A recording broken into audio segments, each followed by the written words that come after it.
Hello dear. अगले lecture के अंदर आपका बहुत बहुत वेलकम है। इसके अंदर हम जैसे कि आपको पहले ही लग रहा होगा कि बहुत ही इंटरेस्टिंग टॉपिक है, तो इसके अंदर अब हम स्टार्ट करने वाले हैं ऐसे ही और आगे का interesting concept, permutation and combination. तो इस टॉपिक का नाम है। अब मैं आपको इनके फॉर्मूले बताऊंगा, इनका मतलब बताऊंगा, इनके बीच में फ़र्क बताऊंगा।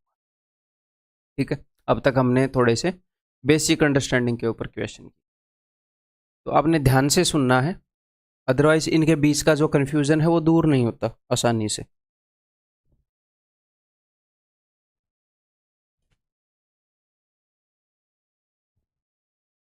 बट बहुत ही नेचुरल वे में, जिस तरीके से आदमी सोचता है, बहुत ही प्रैक्टिकल वे में मैं आपको बताने वाला हूँ। तो वो किस लैंग्वेज में नहीं बताऊँगा हमेशा की तरह, तो आपको काफ़ी आसानी होएगी, बट फिर भी आपको ध्यान देना चाहिए, है ना। चलिए जी देखते हैं।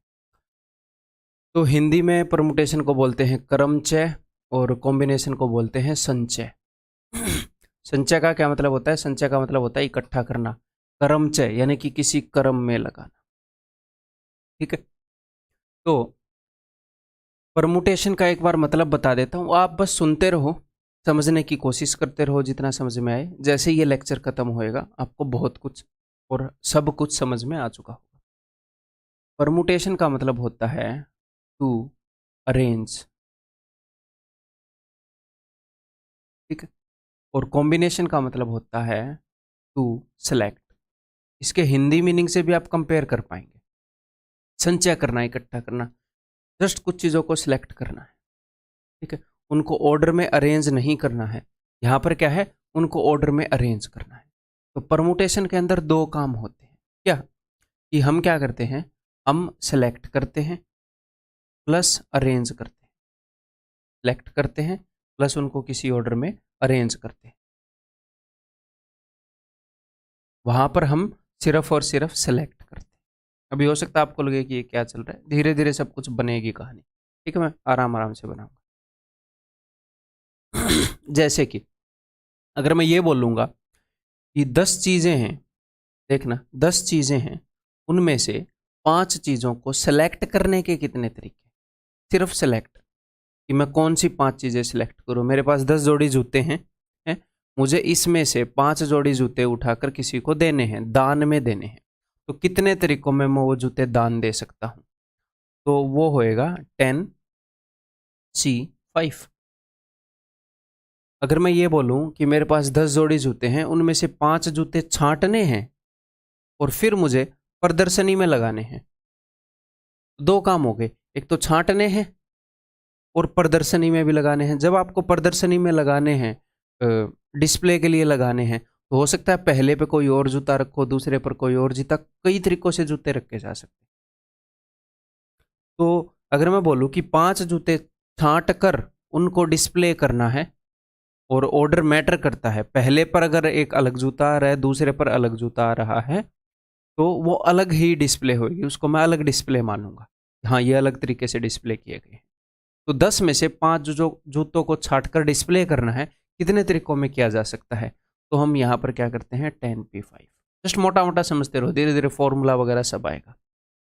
ठीक। तो यहाँ पर हमने दो काम किए हैं। क्या हमने सबसे पहले तो हमें ये डिसाइड करना पड़ेगा कि भैया कौन से जूते छाटे, इन 10 में से कौन से 5 लेंगे। फिर उसके बाद उनको अरेंज करना पड़ेगा। तो ध्यान से सुनिएगा, यहां पर दो काम किए हैं। एक तो 10 में से 5 जूते छाटे हैं। 5 जूते छाटने का तो ये तरीका है। कितने तरीकों से 5 जूते छाटे जा सकते हैं? 10C5। 10 में से 5 चीजें छाटी जा सकती है, 10C5। ठीक है। यहां पर पहले तो चीजें छाटी गई हैं, तो नंबर ऑफ वेज जिनमें चीजें सेलेक्ट हो सकती हैं, दैट इज इक्वल टू ये इतने तरीकों से चीज़ें सिलेक्ट हो सकती हैं। लेकिन हमने तो दो काम करने हैं, एक तो सिलेक्ट करना है और फिर अरेंज करना है। तो चीज़ों को अरेंज करने के कितने तरीके हैं? तो मैंने आपको बताया भैया n चीज़ें एक रो में अरेंज करोगे तो n फैक्टोरियल वेज है। ऐसे ही 5 चीज़ों को एक रो में अरेंज करोगे तो 5 फैक्टोरियल वेज है। आपको पता है ये इक्वल होता है। ठीक है। ये है नंबर ऑफ वेज जितने में जूते छांटे जा सकते हैं, फिर 5 फैक्टोरियल वेज में अरेंज करे जा सकते हैं, ये इक्वल होता है। ये आपको फॉर्मूला भी लगेगा, लेकिन मैंने आपको फॉर्मूला समझा दिया। तो कॉम्बिनेशन और परमुटेशन में क्या फर्क है? कॉम्बिनेशन है कितने वेज में कोई चीज सेलेक्ट हो सकती है, वहां पर ऑर्डर मैटर नहीं करता। आप सिर्फ ये देख रहे हो कौन कौन सेलेक्ट हुआ, सिर्फ सिलेक्शन मैटर करता है, ऑर्डर डजंट मैटर। अब एग्जामिनर आपको हमेशा क्वेश्चन के अंदर ये नहीं बताएगा कि ऑर्डर मैटर करता है कि नहीं। हाँ, एग्जामिनर के मतलब वो डायरेक्टली नहीं बताएगा, इनडायरेक्टली बता देगा है। तो उसके क्वेश्चन के हिसाब से, जैसे सिलेक्शन प्लस अरेंजमेंट दोनों काम करने हो, तो यानी कि भैया ऑर्डर मैटर्स, कौन सी चीज आगे आ रही है, कौन सी चीज पीछे आ रही है, ये मैटर कर रहा है। ठीक है, तो उस केस में हम परमुटेशन यूज करते हैं। तो जिंदगी भर बच्चों को डाउट रहता है कि कब परमुटेशन यूज होगा, कब कॉम्बिनेशन, कब सी यूज होगा, कब पी यूज होगा। तो ये है, सिर्फ सिलेक्ट करना है, ऑर्डर मैटर नहीं करता। सर एग्जाम्पल दो, एग्जाम्पल दूं कि मान लो मुझे मेरी क्लास के अंदर सपोज 30 बच्चे हैं, मैंने 3 बच्चों को दिल्ली ट्रिप पर भेजना है। तो 30 बच्चों में से 3 बच्चों को दिल्ली ट्रिप पर भेजना, तो उसके कितने तरीके हैं? तो क्या ये मैटर करता है कि पहले मैंने राम को उठाया, फिर श्याम को, फिर मोहन को? पहले मोहन को मैं ऐसे बोल दूं कि मोहन तू खड़ा हो जा, श्याम तू खड़ा हो जा, राम तू खड़ा हो जा, तुम तीनों दिल्ली जा रहे हो। या फिर मैं ऐसे बोलूं राम मोहन श्याम तुम तो तीनों दिल्ली जा रहे हो, इसमें कोई फर्क है? नहीं। अगर यहीं पर यह काम होता कि 30 में से 3 बच्चों को सेकंड थर्ड प्राइज देने हैं, तो सबसे पहले तो 3 बच्चे उठाए जाएंगे जिनको प्राइज मिलेगा, कि भाई किन 3 को मिलना है। अब इन में से फर्स्ट कौन है, सेकंड कौन है, थर्ड कौन है? तो अगर अब यहां पर ऑर्डर मैटर कर रहा है, एग्जामिनर ने बताया ऑर्डर मैटर कर रहा है, डायरेक्टली नहीं, उसने बोला प्राइज देना है फर्स्ट सेकंड थर्ड का, मतलब ऑर्डर मैटर कर रहा है, फर्स्ट कौन सेकंड कौन। तो 30p3, तो क्या हो जाएगा 30p3 प्राइज देना है। तो कितने तरीकों में प्राइज दे सकते हो, इसको सोल्व कैसे करना आगे बताऊंगा। ठीक, 3 बच्चों को दिल्ली ट्रिप पर भेजना है तो 30c3। अगर आप बोलोगे 3 बच्चों को दिल्ली ट्रिप पर भेजना है और उनको एक गाड़ी में बिठाना है, फर्स्ट सेकंड थर्ड सीट पर अलग अलग बंदे बैठेंगे, और ये मैटर करता है कि आप किस तरीके से भेज रहे हो, पहले पर कौन बैठा है, दूसरे पर कौन बैठा है, फिर पी लगा देंगे। अगर ऑर्डर मैटर कर रहा है तो पी लगा देंगे, और अगर ऑर्डर मैटर नहीं कर रहा तो हम सी लगा देंगे। ठीक है जी, बात समझ में आई? इसको मैं और क्लैरिफाई करूंगा, टेंशन लेने की जरूरत नहीं है। ठीक है, तो नेक्स्ट, तो अब मैं आपको इनके फॉर्मूलाज बताता हूँ। हम अपनी इस जर्नी को आगे कैरी ऑन करेंगे, बहुत सारे एग्जाम्पल लूंगा, बहुत सारे, हो ही नहीं सकता कि आपको समझ में ना आए। ठीक है, बस इन चीज़ों के नोट्स बना के चलो। परमुटेशन एंड कॉम्बिनेशन फॉर्मूलाज, तो भाई एनपीआर, एनपीआर का मतलब क्या है ये मैं आपको बता देता हूं। द नंबर ऑफ वेज, सिर्फ मेरी बात को सुन लेना, भी लिखना मत। The number of ways in which are things can be arranged, statement form कर, पहले मैं हिंदी में बताता हूं। कितने, एनपीआर रिप्रेजेंट करता है कि एन चीजों में से आर चीजों को सिलेक्ट करके कितने वेज में आप अरेंज कर सकते हो। ठीक है, एन चीजों में से आर चीजें सिलेक्ट करके कितने तरीकों में अरेंज कर सकते हो, यही मैंने आपको पीछे बताया कि पहले सिलेक्ट करना है फिर अरेंज करना है। आपको क्वेश्चन के अंदर ऐसी फीलिंग आएगी। ठीक है, तो दैट इज एनपीआर, ये होता है n factorial upon n minus r factorial. और एनसीआर होता है मेरे दोस्त नेशनल कैपिटल रीजन। ठीक है, that is n factorial upon n minus r factorial upon में आर फैक्टोरियल। ठीक है, ये कैसे अभी बता देता हूं। परमुटेशन का क्या मतलब होता है, और ये परमुटेशन का फॉर्मूला कैसे है ये भी मैं आपको बताता हूं। तसल्ली से सीखते हैं ना, देखो इससे आपकी अंडरस्टैंडिंग बूस्ट होगी। मैं कभी भी आपका टाइम वेस्ट नहीं करूंगा, अगर मैं कभी भी आपको एक्स्ट्रा चीजें बता रहा हूं ना, तो वो किसी न किसी वे में आपको फायदा कर रही होंगी। उनको भी मजे में सुना करो, मजे में सीखा। देखो यहां पर मामला क्या है, मान लो मैंने एक काम करना है कि एन बच्चों में से आर बच्चों को छांट कर एन में से आर बच्चों को प्राइज देना है, इनाम देना है। कितने तरीके में किया जा सकता है? तो देखो आर बच्चों को प्राइज देना है तो टोटल कितने प्राइज देने हैं, आर प्राइज देने हैं। अगर 10 बच्चों को प्राइज देना होता तो 10 प्राइज देने हैं, पहला दूसरा तीसरा चौथा। और ये प्राइज यानी कि पोजीशन है, first prize, second prize, third prize ऐसे हैं।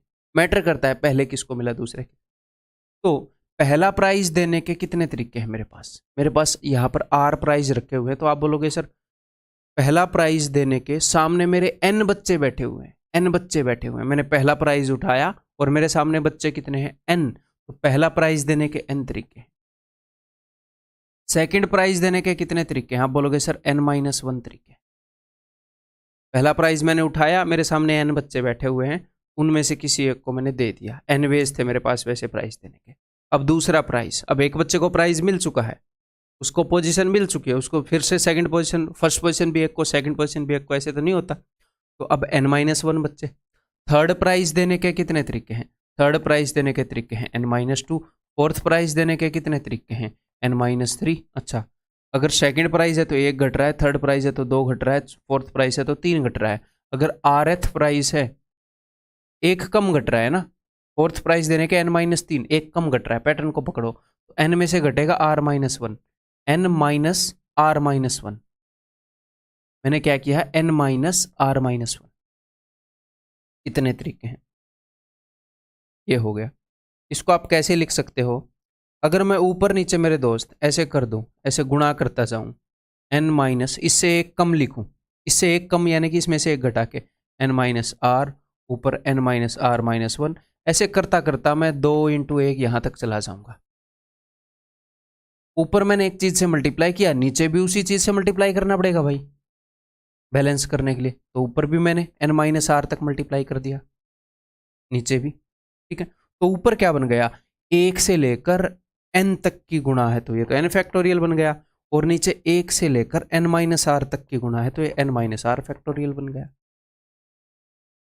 तो क्या आपको ये प्रूफ याद रखना है, नहीं, बिल्कुल भी याद नहीं रखना है, जस्ट अपनी समझ बिल्ड हो रही है, ठीक। अब मैं इसको काट रहा हूं, काट ना रहने देते हैं भैया, आपको मिल जाएगा बाद में ना।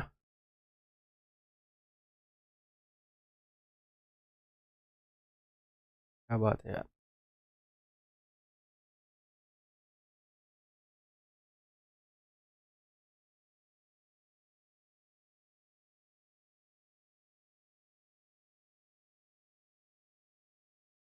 ठीक है। आपको ये स्लाइड बाद में मैं दूंगा, चलो ये लिखा लिखा है मिल जाएगा आपको। तो समझ में आ गई बात, क्लियर है। तो NPR मैंने प्रूव कर दिया, और एक बात मैंने आपको बोली थी, क्या बात बोली थी कि भैया परमुटेशन का मतलब होता है कि किसी चीज को सिलेक्ट करना और फिर उसको अरेंज भी करना। ये प्लस का मतलब ये मत सोचना कि दोनों को प्लस करना, ये 2 काम करने हैं, सिलेक्शन एंड अरेंजमेंट। और कॉम्बिनेशन का मतलब होता है, इसको हिंदी वाले अब हिंदी में देखते रहेंगे, हिंदी में सीधा सीधा इनका मतलब रखा, क्रमचय, क्रम मैटर करता है, ऑर्डर मैटर करता है, संचय सिर्फ संचय करना है, चीज़ों को संचित करना है यानी कि इकट्ठा करना, तो सिर्फ सिलेक्शन, ठीक है। मैं समझा भी रहा हूँ, आपको याद भी करवा रहा हूँ। तो कॉम्बिनेशन का मतलब है कि नंबर ऑफ वेज जिनमें सिलेक्शन हो सकता है। तो भैया सिलेक्शन करने के वेज कितने हैं, आर चीज़ों को n चीज़ों में से सिलेक्ट करना है, number of ways in which are things can be selected from n things, सिर्फ सिलेक्टेड, दैट इज NCR, ठीक है। तो सिलेक्शन के तरीके हैं NCR, और अरेंजमेंट के तरीके हैं, आर चीज़ें कितने वेज में अरेंज हो सकती हैं एक रो में, आर फैक्टोरियल वेज में। तो ये इक्वल होता है, ये इक्वल काहे होता है भाई, क्या करती हैं हम, ठीक है। सिलेक्शन के तरीके हैं NCR और अरेंजमेंट के तरीके हैं आर फैक्टोरियल। वैसे इस काम को हम बोलते हैं NPR। वैसे हम इस काम को क्या बोलते हैं कि आर चीजें n चीजों में सिलेक्ट करके अरेंज करनी है, n चीजें हैं उनमें से आर चीजें छाटनी है और उनको अरेंज करना है, तो उसको NPR से डिनोट करते हैं, ठीक है। NPR के अंदर 2 काम होती हैं, selection and arrangement. NPR is equal to NCR into r factorial. NCR की वैल्यू क्या हो गई, NCR की वैल्यू हो गई NPR बटे में आर फैक्टोरियल, एक एक्स्ट्रा आर फैक्टोरियल भी, ये इसकी वैल्यू, यही जो भी NPR था उसके बटे में एक आर फैक्टोरियल, ठीक। अब मैं आपको बताऊंगा कि इनके फॉर्मूला को यूज कैसे करना है, ऐसे यूज नहीं करना, ये चीजें याद नहीं रखनी। देखो इनको यूज कैसे करना, ऐसे एक्सपेंड नहीं करना, ऐसे एक्सपेंड करोगे तो टाइम वेस्ट होएगा। अगर मान लो आपको 10 PR को एक्सपेंड करना है, सॉरी, अगर आपको 10 P2 को एक्सपेंड करना है, 10 P3 को करना है, 7 P2 को करना है, 34 P5 को करना है, तो आप क्या करोगे, नीचे 2 लिखा है ना, तो सिर्फ 10 से स्टार्ट हो जाओ और सिर्फ 2 टर्म तक जाओ, 10 × 9 लिख दो। मैं ये नहीं बोल रहा 2 तक जाओ, 2 टर्म्स तक जाओ, ये नहीं है कि इंटू 8 × 7 2 तक चले जाओगे। 2 टर्म्स, पहला टर्म दूसरा टर्म, 3 लिखा है तो 3 टर्म तक चले जाओ घटते हुए, बस ये हो गया सॉल्यूशन। उस फॉर्मूले से करोगे तो भी यही आएगा, तो फॉर्मूला नोट्स में लिखा होना चाहिए, बट ऐसे करेंगे हम सब, ठीक है। 7 P2, 7 × 6 खत्म, 34 P5, 5 टर्म तक जाएंगे, 34, 33, 32, 31, 30। सर इससे कोई आसान तरीका नहीं, ये सबसे आसान तरीका है, वो टेंशन मत लो। कोई आसान तरीका एग्जिस्ट करेगा किसी चीज का है तो भूतेश लाएगा, ठीक। क्लियर है, ये बात समझ में आ गई। अगर आपको सी सोल्व करना है 10C2, तो सी में और पी में क्या फर्क था, थे तो सेम ही, बस नीचे एक R फैक्टोरियल एक्स्ट्रा था। तो बस सेम काम करना है, 2 टर्म तक जाना है और 2 फैक्टोरियल नीचे लिखना है। ये जो 2 है ये 2 फैक्टोरियल नीचे लिखना। अगर सी को सोल्व कर रहे हो, 10C3, 3 टर्म तक जाना है और 3 फैक्टोरियल नीचे लिखना है, ठीक है। 7C2, 2 टर्म तक जाना है और 2 फैक्टोरियल नीचे लिखना है। 34P5,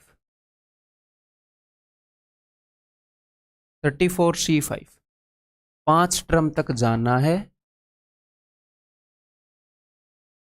और 5 फैक्टोरियल नीचे लिखना है, ठीक। क्लियर है मेरे भाई। और इसको काट पीट कर आप सोल्व कर ही सकते हो, 5 फैक्टोरियल यानी कि 5 × 4 × 3 × 2 × 1। और जैसा कि मैं आपको पहले बता चुका हूं, ये आपको 1 फैक्टोरियल से लेकर, जो फैक्टोरियल है, जो ये फैक्टोरियल है, ये आपको 1 से लेकर 8 तक याद रखना है, या फिर अपने नोट्स के अंदर कहीं पर लिख लो ताकि आपके लिए इजी रहे। बार बार इसको लिखोगे, बार बार इसको लिखोगे तो अपने आप याद हो जाएगा, रटने की जरूरत नहीं, ठीक है। 1 फैक्टोरियल, 2 फैक्टोरियल, 3 फैक्टोरियल, ये सब, ठीक है मेरे भाई। अभी भी आपके दिमाग में 100% क्लैरिटी मैं एक्सपेक्ट नहीं कर रहा, आप टेंशन मत लो, मैं पीछा नहीं छोड़ूंगा जब तक पूरी क्लैरिटी नहीं आ जाएगी। नेक्स्ट, तो अभी हम क्वेश्चन करना स्टार्ट नहीं करेंगे, अभी हम सिर्फ ये देखेंगे कि आपको परमुटेशन एंड कॉम्बिनेशन थोड़ा सा और बेटर वे से समझाऊं, आपको वो समझ में आया कि नहीं। देखो अब हमें सिर्फ एक काम करना, अगली कुछ स्लाइड्स में क्वेश्चन नहीं है, जल्दबाजी नहीं दिखानी, ब्रेनस्टॉर्मिंग करनी है, सोचना है कि कौन सी सिचुएशन में हम P यूज करेंगे, कौन सी में C यूज करेंगे। तो मेनली हम क्या देख रहे हैं, कौन सी में ऑर्डर मैटर करता है, कौन सी में ऑर्डर मैटर नहीं करता। जिसमें ऑर्डर मैटर करता है वो P, जिसमें ऑर्डर मैटर नहीं करता, किसी कंडीशन में सिर्फ सिलेक्शन करना है तो C लगा देंगे। इसी में सिलेक्शन प्लस अरेंजमेंट, ये दोनों चीजें मैटर करती है तो P लगा देंगे। तो देखो 5 boys are to be arranged on 7 chairs। तो यहां पर हो सकता है आपको ये लगा हो कि 5P7 करूं या 7P5। एक तो नंबर 1, हमेशा NCR हो या NPR हो, R0 will be less than equal to R will be less than equal to N। ये R जो है ये N से छोटा ही रहेगा हमेशा। क्यों, मैं क्या बोल रहा हूं कि N चीजों में से R चीजें छांटनी है, तो आप 10 चीजों में से 11 चीजें छांट सकते हो, नहीं छांट सकते ना। 0 चीजें तो फिर भी छांट सकते हो कि 10 में से एक भी नहीं छांटनी। आप कई बार दुकान पे शॉपिंग करने जाते हो, वहां पर हजारों कपड़े हैं, आप 0 छांट कर आते हो कि नहीं, मुझे कोई पसंद नहीं आया, वो तो हो सकता है, बट ये नहीं है ना दुकान में 10 शर्ट हैं आप 11 छांट के आ गए, ठीक है। तो ये जो R है ये हमेशा छोटा रहेगा इनसे। और ऐसे ही R चीजें छांट कर अरेंज करना, जब उनको छांट ही नहीं सकते उनको अरेंज कैसे करेंगे, R will always be less then N, ठीक है। ये चीज अभी के अभी अपने नोट्स में लिख लो। तो अब यहां पर हो क्या रहा है, देखो 5 बच्चों को अरेंज करना है 7 चेयर्स पर, तो 7 चेयर्स हैं, तो इनके ऊपर 5 बच्चों को बैठाना है। तो कहीं ना कहीं यही है ना कि उन 7 चेयर में से पहले तो 5 जगहें चूज करेंगे कि कहां पर बैठाना है, 1 2 3 4 5 6 7। कि कौन सी 5 पर बैठाना। हो सकता है आप इन 2 पर ना बैठाना चाहो, या फिर हो सकता है आप इन 2 पर ना बैठाना चाहो, या फिर हो सकता है आप इन 2 पर ना बैठाना चाहो। तो पहले तो 5 जगहें चूज की जाएंगी कि भाई कौन सी पर बैठेंगे ये, और फिर उन पर बच्चे आपस में अरेंज भी हो सकते हैं। मान लो आप बोले मैं तो यहां पर नहीं बैठाऊंगा, यहां पर ए बैठा, यहां पर बी बैठा, यहां पर सी, यहां पर डी, यहां पर ई। बट अब ऐसे भी तो हो सकता है ना, बी ए सी डी ई। तो 2 काम है, पहले तो ये छांटना कि भैया कौन सी जगह पर बैठोगे, फिर ये देखना कि कौन कहां पर बैठेगा। आपस में भी अरेंज बहुत सारे तरीकों में हो सकते हैं। तो क्या यहां पर ऑर्डर मैटर कर रहा है? ई 7p5 7p5 5 students are to be selected from 10 students. सिर्फ सिलेक्ट करना है। हालांकि यहां पर उसने सीधे सीधे वर्ड यूज किए थे कि अरेंज करना है या सिलेक्ट करना है, बट कोई नहीं, आगे हम देखेंगे जहां पर वो ये वर्ड यूज नहीं करना। तो 10 स्टूडेंट में से 5 स्टूडेंट सिलेक्ट करने हैं, तो 10 चीजों में से 5 चीजें सिलेक्ट करने के कितने वेज होते हैं? 10c5।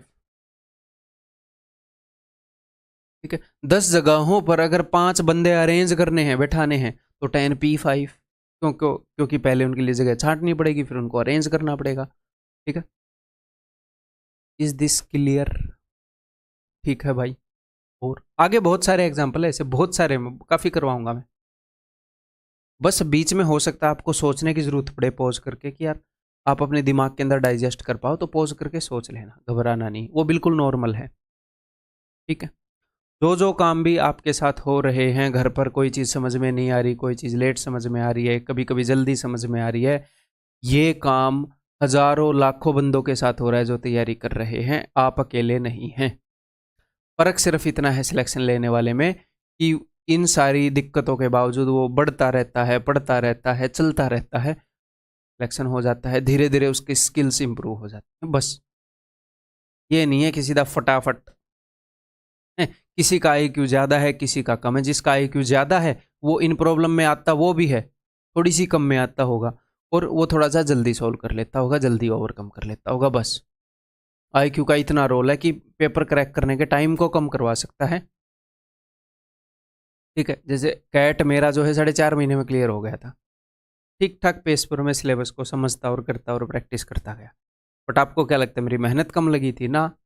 दिन रात एक कर दिए थे। ठीक है, तो बिल्कुल नॉर्मल होगा, आपको कहीं पर कोई बात में डाउट होगा तो धीरे धीरे क्लियर होंगे। In how many ways can we select 2 persons from a group of 20 persons? कितने तरीकों में हम 2 बंदों को सिलेक्ट कर सकते हैं? अब आप ये बोलोगे सर यहाँ पर सिलेक्ट वर्ड का यूज हुआ है। वर्ड के ऊपर नहीं जाना, सेंस के ऊपर जाना है कि ये जो काम हो रहा है इसमें सिर्फ सिलेक्शन करना है या सिलेक्शन प्लस अरेंजमेंट दोनों करनी है। देखिए काम पे डिपेंड करेगा। तो 20 में से 2 बंदे छांटने हैं, किस काम के लिए अभी देखते हैं। They are to be chosen for a project work, उनको एक प्रोजेक्ट वर्क देना है, तो दोनों बंदों को उठाकर एक सेम सा ही काम देना है, एक काम में लगाना है। जैसे दोनों बंदों को उठाकर दिल्ली भेजना है, तो क्या फर्क पड़ता है मैं बोलूं इस काम को राम और श्याम करेंगे, या फिर मैं बोलूं श्याम और राम करेंगे? नहीं, सेम ही बात है। तो ऑर्डर मैटर करता है? नहीं, सिर्फ सिलेक्ट करना है। 20 में से 2 सिलेक्ट करने हैं, तो 20C2। इनके सॉल्यूशन के ऊपर हम नहीं जा रहे कैसे सोल्व होंगे, आप साइड बाई साइड सोल्व करते रहो इनको। ठीक है, मैं सिर्फ समझा रहा हूं अभी, आप प्रैक्टिस के लिए सोल्व करते रहो जाए। ठीक है, they are to be selected for post of president and vice president. ठीक है, अब बोलो 2 बंदे सिलेक्ट करने हैं, ठीक है, राम और श्याम सिलेक्ट कर लिए। अब हो सकता है राम प्रेसिडेंट बने, श्याम वाइस प्रेसिडेंट बने, या फिर राम वाइस प्रेसिडेंट बने, श्याम प्रेसिडेंट बने। यानी कि 2 लोग सिलेक्ट भी करने हैं और उसके बाद भी ऑर्डर मैटर करता है। अलग अलग चीज़ें दी जा रही हैं, किसी को कुछ किसी को कुछ, उनकी अरेंजमेंट भी मैटर करती है। ठीक है, 20p2। तो समझ रहे हो कहाँ पर सी लग रहा है, कहाँ पर पी लग रहा है। They are to be chosen for post of directors. अब कई बच्चे ऐसे रट लेते हैं, अच्छा पोस्ट के लिए सिलेक्ट करेंगे तो पी लगेगा, पी फॉर पोस्ट नहीं बेटा, जब अलग अलग चीजें मिल रही हैं तो पी लगेगा। ऑर्डर मैटर कर रहा है। अब दोनों को ही डायरेक्टर बनाएंगे हम, अब दोनों को डायरेक्टर बनाएंगे तो ऑर्डर मैटर करता है? नहीं दोस्त, 20C2। सिर्फ 2 लोग सिलेक्ट करने हैं, उनको सेम ही चीज मिलनी है। गेटिंग मी और नॉट? ठीक है, ये इनकी हिंदी वाली स्टेटमेंट है, हिंदी वाले यहाँ से समझते रहेंगे। एक को राष्ट्रपति बनाना है, एक को उपराष्ट्रपति बनाना है, तो फर्क है चीज़ों में, कब किसको कौन सा क्या बनाए, ऑर्डर मैटर करता है, यहाँ पर पी लगेगा। Next, in how many ways can we gift 3 cars to 3 persons among a group of 20 persons such that, तो 3 कार गिफ्ट करनी है भाई 3 लोगों को 20 लोगों में से, ठीक है जी। तो 20 में से 3 लोग छांटने पड़ेंगे कार देने के लिए। All the cars are of same type, सारी कार एक ही तरह की है।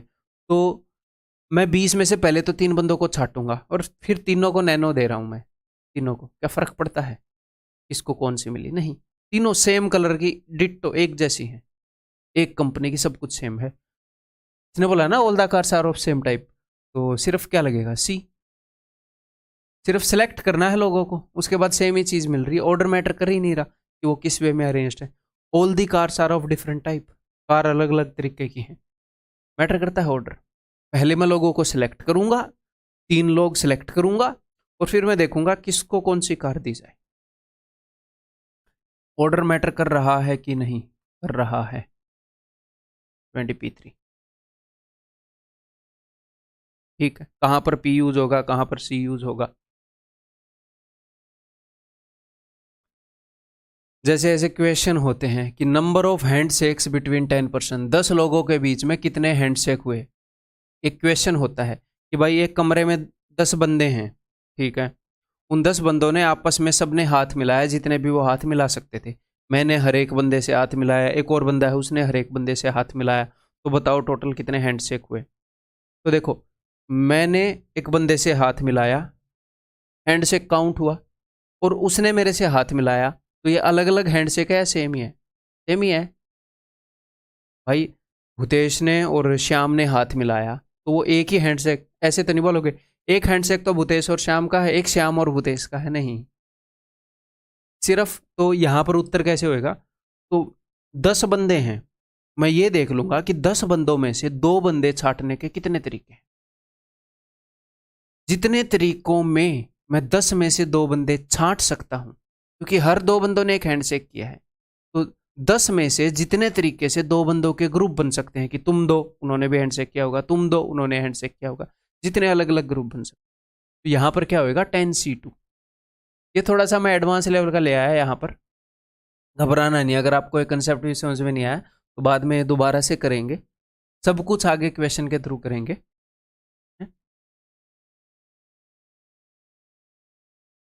मैं अपने पढ़ाने के तरीके को थोड़ा सा ऐसे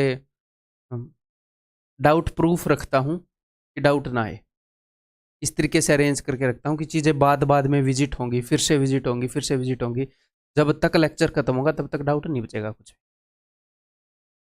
तो total number of lines formed by joining 8 points on a circle, मान लो एक सर्कल है, इसके ऊपर 8 पॉइंट हैं, तो कितनी लाइन खींची जा सकती है। तो लाइन खींचने के लिए हमें क्या करना होगा, कोई भी 2 पॉइंट सेलेक्ट कर दो, एक लाइन खींच जाएगी। या फिर ये मैटर करता है कि ये वाली लाइन ए बी से बनी या बी ए से बनी, अलग अलग लाइनें हैं क्या, ये नहीं, एक ही लाइन है। पॉइंट्स को किस ऑर्डर में सेलेक्ट किया गया ये मैटर करता है, नहीं। तो कितनी लाइनें खींची जा सकती हैं ये डिपेंड करता है कि 8 पॉइंट में से कितने तरीकों में, कितने तरीके हैं 2 पॉइंट को छांटने के, ना कि छांट कर अरेंज करने के। तो 8 तरीकों में, 8 पॉइंट में से कितने तरीके से मैं 2 पॉइंट छांट सकता हूं।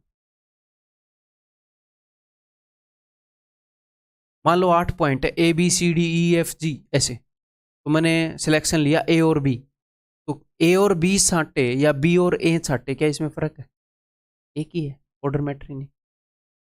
तो यहाँ पर 10c2, सॉरी 8c2, और ये आगे आगे और क्लियर होएगा, बार बार मैं बोल रहा हूँ भाई, ये ना हो कि भाई का दिल टूट जाए, मेरे को तो समझ में नहीं आया। ठीक है, क्लियर है, समझ में आ गई बात, इनके बीच का डिफरेंस समझ में आ गया, इनका फॉर्मूला समझ में आ गया, और उसके बाद इनके फॉर्मूले को एक्सपेंड कैसे करना है वो समझ में आ गया, कैसे सॉल्व करते हुए हम यूज़ करेंगे। तो कुछ इंपॉर्टेंट पॉइंट हिंदी वालों के लिए मैं हिंदी में एक्सप्लेन करूंगा और फिर वो लिख लेंगे, बाकी ये पॉइंट आप नोट्स में लिखोगे। देखो, the number of permutations of n different objects taken r at a time where 0 is less than r is less than n and the objects do not repeat is NPR. NPR की मैंने definition दी है, इसको अब मैं समझाता हूं कि N objects में से आर ऑब्जेक्ट अगर आप चूज करोगे तो द नंबर ऑफ परमुटेशंस, या फिर यहां पर एक वर्ड से रिपीट कर सकते हो द नंबर ऑफ अरेंजमेंट्स, कि कितने वेज में हम उनको अरेंज कर सकते हैं। एन ऑब्जेक्ट में से आर ऑब्जेक्ट सेलेक्ट करके कितने वेज में अरेंज किए जा सकते हैं।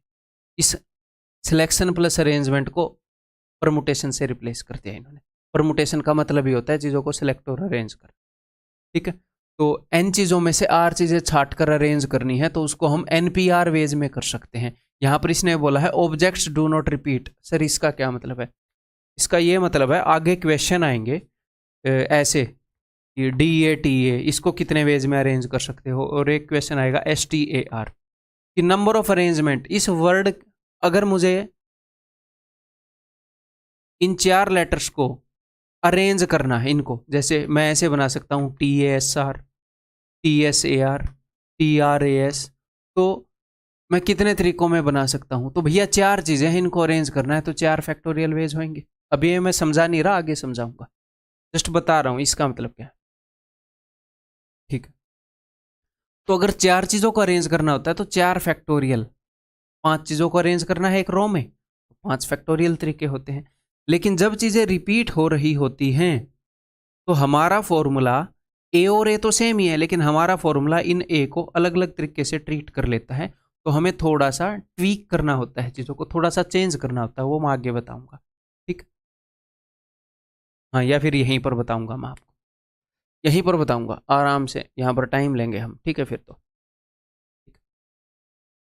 तो ऑब्जेक्ट्स डू नॉट रिपीट, तो इस एनपीआर जब ऑब्जेक्ट रिपीट होंगे तो वो मैं आपको बताऊंगा, फिर आपको समझ में, ठीक। Okay, next, n objects can be arranged in a row in n factorial ways। एक रो के अंदर n ऑब्जेक्ट्स को अरेंज करना है तो आप n फैक्टोरियल वेज में अरेंज कर सकते हो, मैं पहले भी बता चुका, ठीक है। मान लो 5 लोगों को एक लाइन में अरेंज करना है, कितने तरीकों से अरेंज किया जा सकता है? 5 फैक्टोरियल वेज। 6 बंदों को एक लाइन में अरेंज करना है तो 6 फैक्टोरियल। इसको मैं प्रूव करके भी आपको दिखा सकता हूं।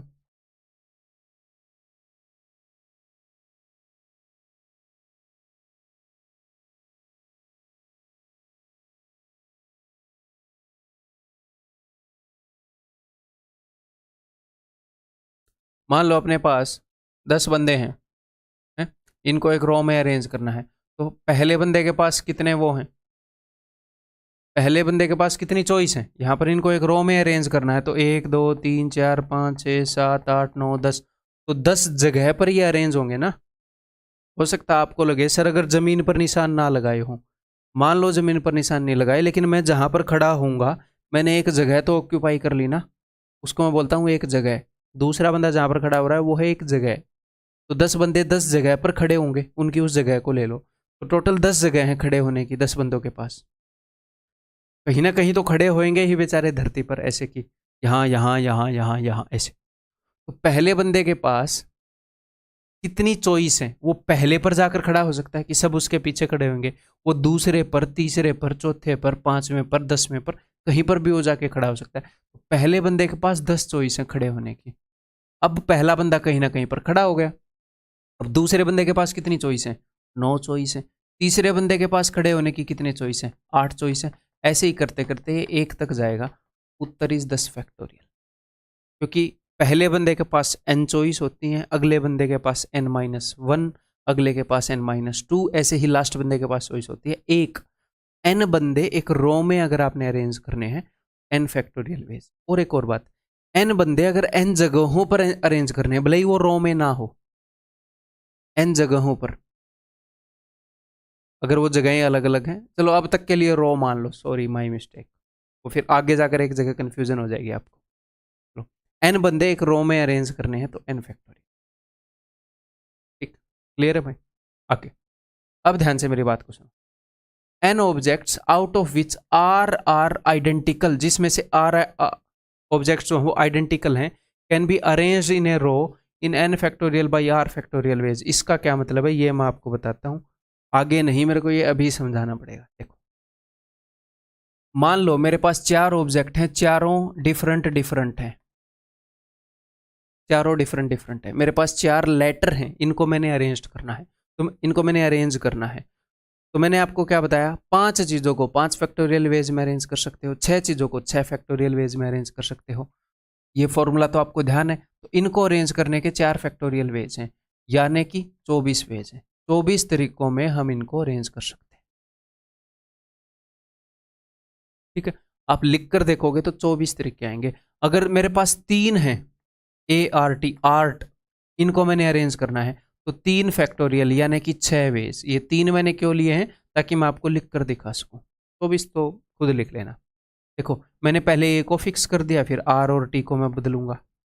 ये लो आर टी और टी आर। अब मैं पहले आर को फिक्स कर देता हूँ और ये और ये।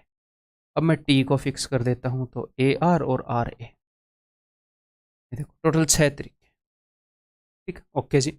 अब अगर मान लो ऑब्जेक्ट्स रिपीट हो रहे हैं, जैसे ये वर्ड है डेटा, तो पता है हमारा ये जो फॉर्मूला है ये इन ऑब्जेक्ट्स को डिफरेंटली ट्रीट करता है, डिफरेंटली ट्रीट करता है। अगर 4 अलग अलग ऑब्जेक्ट, एक्चुअल फॉर्मूला पता है क्या, एक्चुअल फॉर्मूला ये है, बिकॉज यहां पर n objects can be arranged in a row in n factorial ways. Actual formula होगा n डिफरेंट ऑब्जेक्ट्स। क्यों, मैं अभी थोड़ी देर में आपको बता। जैसे जो मैंने लोगों के खड़े होने की बात बताई, तो लोग तो सारे अलग अलग होते हैं ना, एक बंदा एक ही टाइप का होता है। लेकिन यही बात अगर अल्फाबेट्स में आए, या फिर मान लो किसी और जगह आ जाए कि 10 टोकरियों को अरेंज करना है, 3 टोकरी एक जैसी हैं, एग्जामिनर कुछ भी दे सकता है।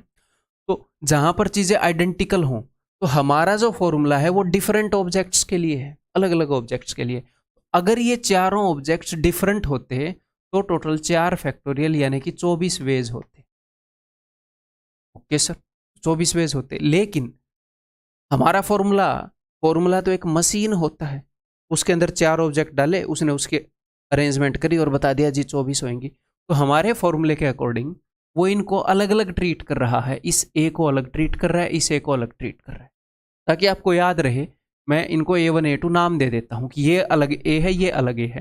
तो हमारे फॉर्मूले ने बताया क्या किया, हमारे फॉर्मूले ने बोला एक तो ये अरेंजमेंट है, उसने बहुत सारी अरेंजमेंट बनाई, बहुत सारी, उसने 24 अरेंजमेंट बनाई। उन 24 अरेंजमेंट में से इन दोनों अरेंजमेंट्स को वो अलग अलग बोल रहा है, क्योंकि वो इस ए और इस ए को अलग अलग ट्रीट कर रहा है। तो कभी ना कभी उसने ये अरेंजमेंट भी बनाई होगी, जब वो 24 गिन रहा था हमारा फॉर्मूला, कि ये वाला लेटर यहाँ आ गया, ये वाला यहाँ। और कभी ना कभी ये भी बनाई होगी कि ये वाला यहाँ, ये वाला यहाँ, इन दोनों को अलग अलग काउंट कर लिया। तो फॉर्मूला तो मशीन की तरह है। अब ये करेक्शन किसे करनी पड़ेगी, हमें इंसानों को करनी पड़ेगी। तो कुल मिलाकर, अब मेरी बात ध्यान से सुनो, 2 चीजें रिपीट हो रही थी ना, तो 2 चीजें आपस में कितने वेज में अरेंज हो सकती हैं, 2 फैक्टोरियल वेज में। 2 चीजें 2 फैक्टोरियल वेज में अरेंज हो सकती हैं।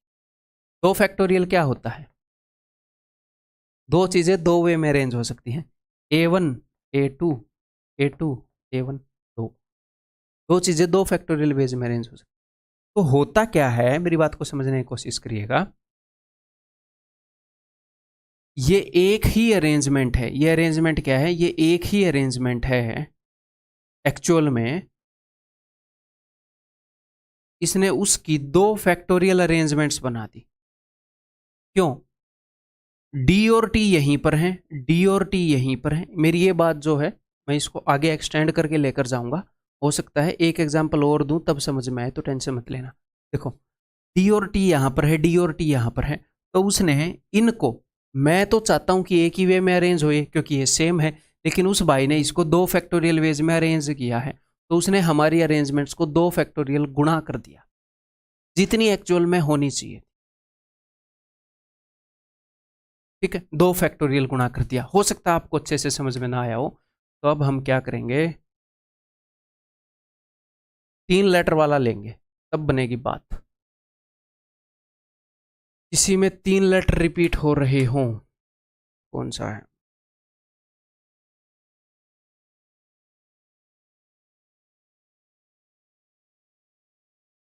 चलो कुछ भी कर लेते हैं। ताना बना लिया मैंने, धीन ताना ना ना ना ना ऐसे होता है ना, ताना बना लिया मैंने। तो 1 2 3 4 5, तो total number of ways in which 5 things can be arranged is 5 factorial. लेकिन हमारे फॉर्मूले ने क्या माना है, 5 फैक्टोरियल अरेंजमेंट ही है इसकी, अगर आप इन लेटर्स को अलग मान रहे हो तो 5 अलग अलग चीजें 5 फैक्टोरियल वे में अरेंज हो सकती है। ठीक है, तो हमारे फॉर्मूले ने पता है क्या किया है, मान लो टी और एन यहां पर फिक्स है, A1 A2 A3 A1 A3 A2, ये और ये अलग बता दी। अब A2 A1 और A3 A2 A3, अभी आपको थोड़ी देर में पता लगेगा मैं क्या कर रहा हूं। देखो मैंने यहां पर क्या किया था, A को फिक्स किया RT TR, R को फिक्स किया AT TA है, यही मैं यहां पर कर रहा हूं। A1 को फिक्स किया A2 A3 A3 A2, A2 को फिक्स किया A1 A3 A3 A1। ऐसे करके जो 3 चीजें हैं वो 3 फैक्टोरियल वेज में अरेंज हो सकती हैं। एक्चुअल में अरेंजमेंट एक ही थी, लेकिन इसको उसने 6 बार काउंट कर लिया, 6 बार। देखो आगे मैं 2 और बना सकता हूं, 1 2 3 4 5 6। क्यों, कैसे? क्योंकि जो 3 चीजें जिनको हम सेम मान रहे हैं, फॉर्मूला उनको अलग मान रहा है, तो 3 चीजें 3 फैक्टोरियल वेज में अरेंज हो सकती हैं, यानी कि 6 वेज में अरेंज हो सकती हैं।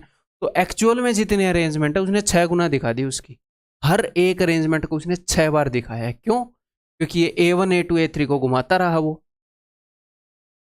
तो सर हम क्या करेंगे, वो 6 गुना दिखा रहा है तो हम 6 से भाग कर देंगे। तो मेरे दोस्त, जब भी चीजें रिपीट हो रही हैं तो आप क्या करोगे, 5 डिफरेंट चीजों के अरेंज होने के वे हैं 5 फैक्टोरियल, लेकिन अगर चीजें रिपीट हो रही हैं तो उनकी करेक्शन आप करोगे। 3 चीजें 3 फैक्टोरियल वेज में अरेंज हो सकती हैं, तो इसने 3 फैक्टोरियल गुणा कर दिया होगा उत्तर को, तो आप 3 फैक्टोरियल से डिवाइड कर देंगे। एक्चुअल उत्तर ये है। अगर R चीजें आइडेंटिकल हैं तो R फैक्टोरियल से डिवाइड कर दोगे। ठीक है, और एग्जांपल देता हूं। अगर आपको मैं बोलूं कि इसको कितने वेज में इन लेटर्स को अरेंज किया जा सकता है, तो आप क्या करोगे, 1 2 3 4 5 6 7 8 9 10 11 फैक्टोरियल वेज में अरेंज किया जा सकता अगर ये सारे अलग अलग होते। लेकिन इसमें से 4 S सेम है तो 4 फैक्टोरियल। जो भी जितने भी सेम हैं, जो भी रिपीट हो रहे हैं, उतने फैक्टोरियल से डिवाइड करें, क्योंकि ये 4 S सेम होने के कारण उसने 4 फैक्टोरियल गुणा कर दिया होगा टोटल अरेंजमेंट को। फॉर्मूले को क्या पता, चारों S सेम है, हमें ठीक करना पड़ेगा। 1 2 3 4 4 I सेम है, 4 फैक्टोरियल। I वाली गलती भी हमने करेक्ट करी।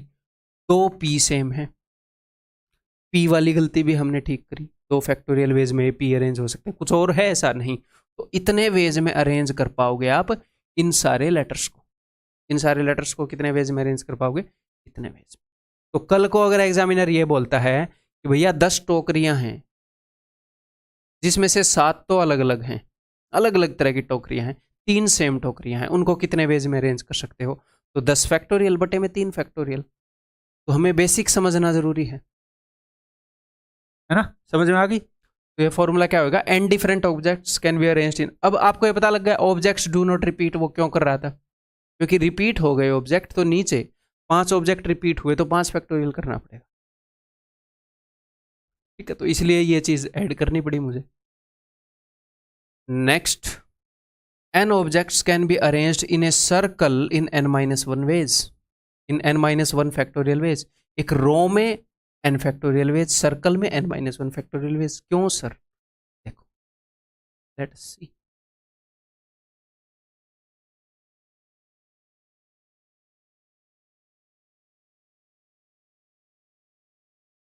देखो भाई, ये है अपना एक सर्कल, मेरी बात को ध्यान से समझने की कोशिश की जाए। ये है अपना एक सर्कल और ये है अपनी एक रो, 1 2 3 4 5 6।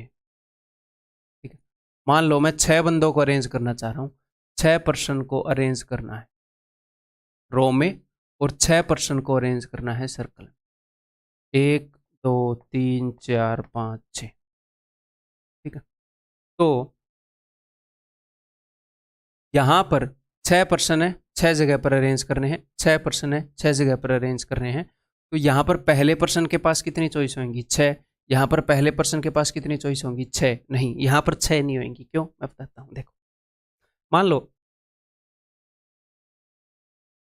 आप एक रेगिस्तान के अंदर हो, आप एक डेजर्ट में हो,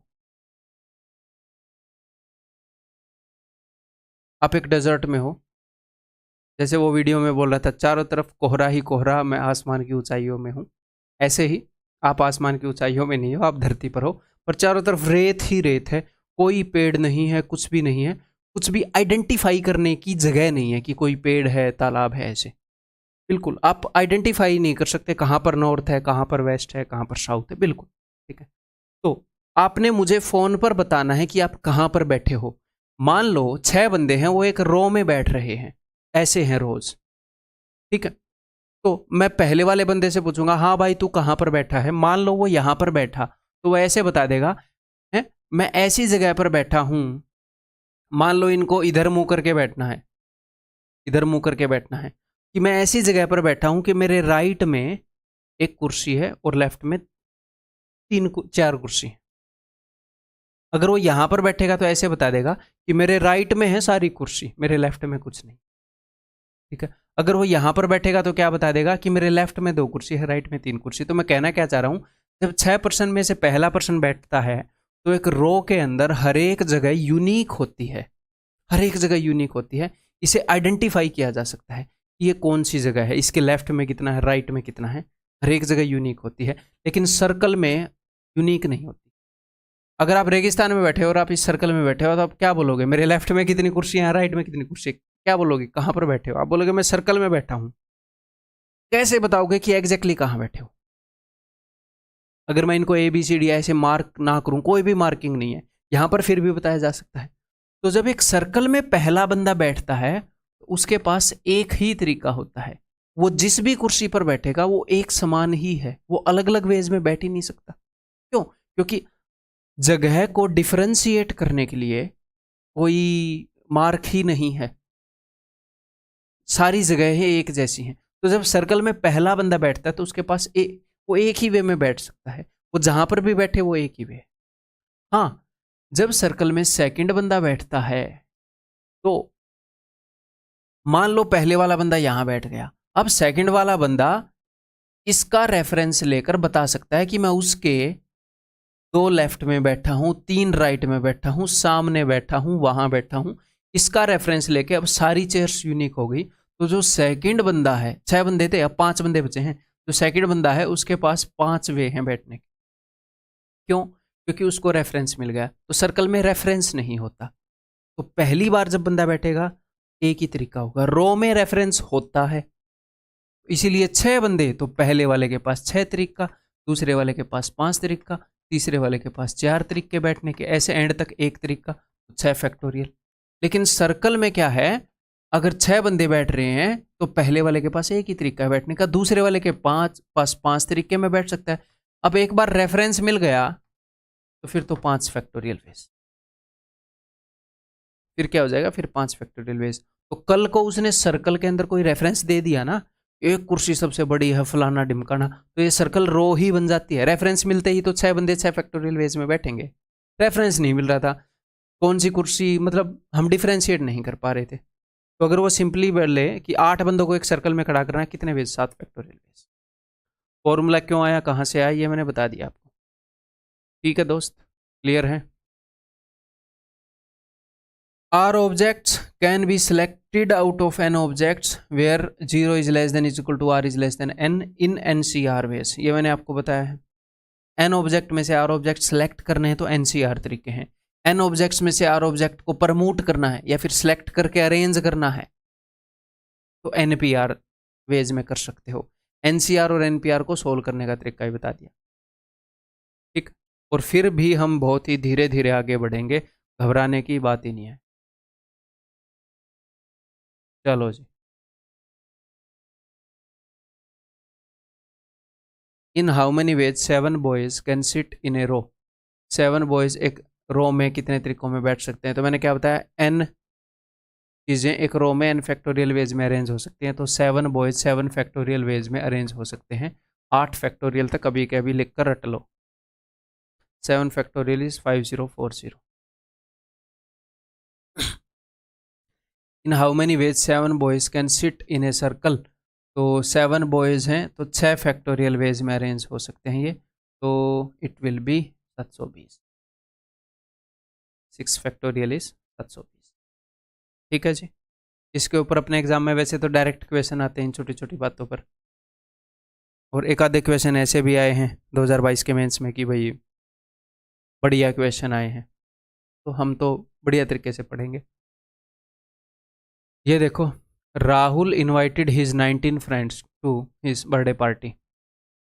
दे all gathered to have dinner around a circular table. In how many ways they can sit such that Rahul wants to sit between Amit and Sumit. वो कितने वेज में बैठ सकते हैं? राहुल ने 19 फ्रेंड्स को इनवाइट किया, तो टोटल बंदे कितने हो गए? 20। एक तो इस बात को ध्यान में रखना, टोटल 20 है। राहुल ने 19 फ्रेंड को इनवाइट किया, तो राहुल भी आएगा ना अपनी पार्टी में, ना, तो 20 हो गए। They all gather to have dinner around a circular table, तो सर्कुलर टेबल के अराउंड बैठे हैं। अब ये मत बोलना उसका घर क्या रेगिस्तान में है, वो जस्ट समझाने के लिए आपको बताया था कि रेफरेंस नहीं होता सर्कल में।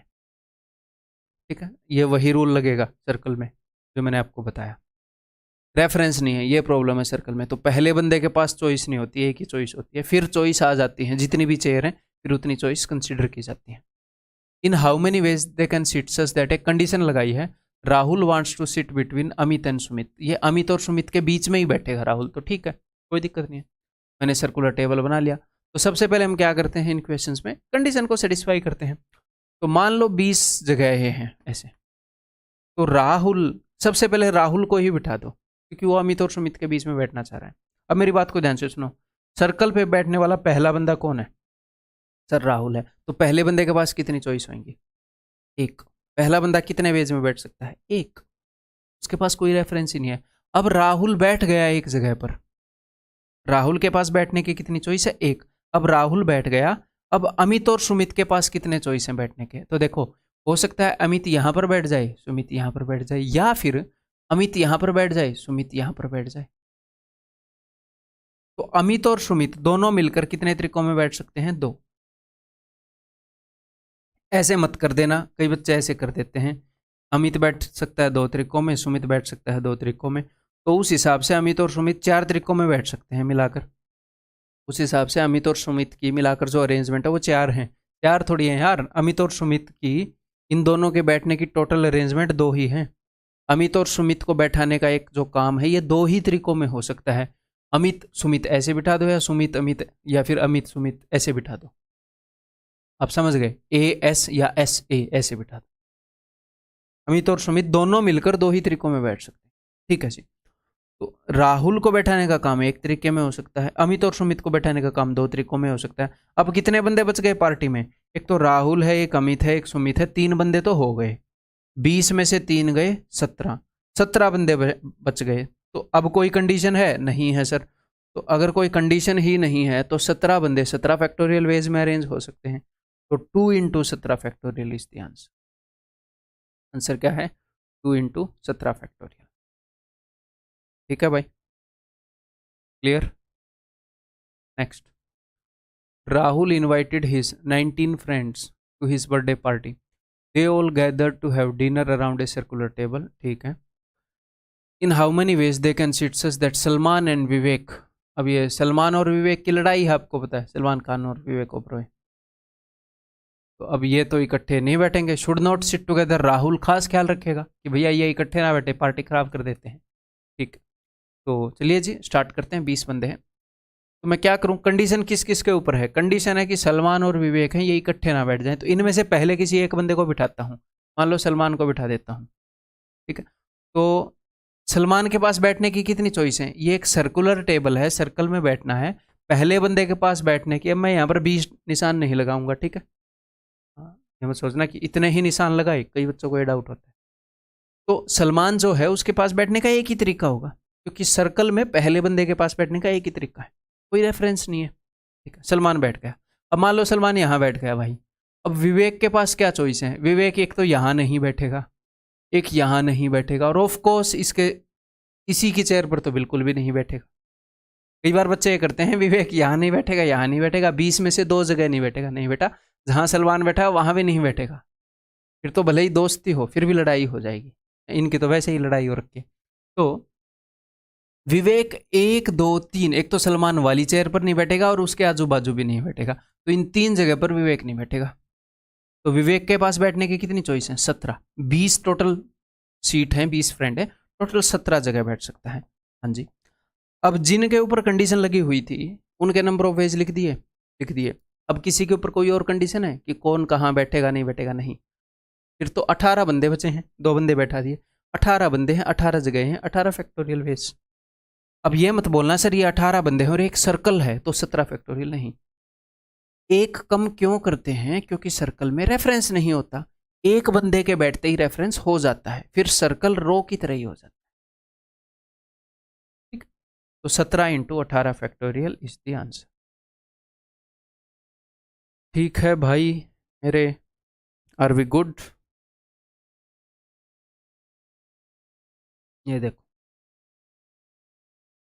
एक आधी बार मैंने ऐसे देखा है कि बच्चे जो हैं वो कोर्स जो है इसी से कोर्स देख रहे हैं लैपटॉप में, उसी का फोटो फोन से खींचकर और जो अपना डाउट ग्रुप है वहाँ पर डाउट पूछ रहे होते हैं। भाई मैं क्वेश्चन को इतने प्यार से समझाने की कोशिश करता हूँ, जी जान लगाता हूँ, अगर तब आपको समझ में नहीं आया तो बिलीव मी कहीं और समझ में नहीं आएगा। हाँ, अगर मान लो मेरे से एक आधी कैलकुलेशन में गलती हो गई वो आप वेरीफाई कर सकते हो जाती है, इतने क्वेश्चन सोल्व करते हो, हज़ारों क्वेश्चन सोल्व करते हैं, वो आप वेरीफाई कर सकते हो। कई क्वेश्चन ही ऐसे होते हैं कि उनमें आपको सोचना पड़ता है, कोई और नहीं करवा सकता, और कई क्वेश्चन ऐसे होते हैं उनको 3-4 बार देखना होता है। तो पहले ये काम किया करो, फिर कहीं फर्दर डाउट पूछा करो। ठीक है, हर तरह के क्वेश्चन है, कोई एक बार देख के समझ आ जाएगा, किसी में देखने की भी जरूरत नहीं है, पहले ही आप कर लोगे 100%, और कई में 2-3 बार भी देखना, 4-5 बार भी देखना पड़ सकता है, और फिर भी सोचना पड़ सकता है। हर तरह का कंटेंट है। ये बताओ, 10 chairs are placed in a row which have to be occupied by 8 students।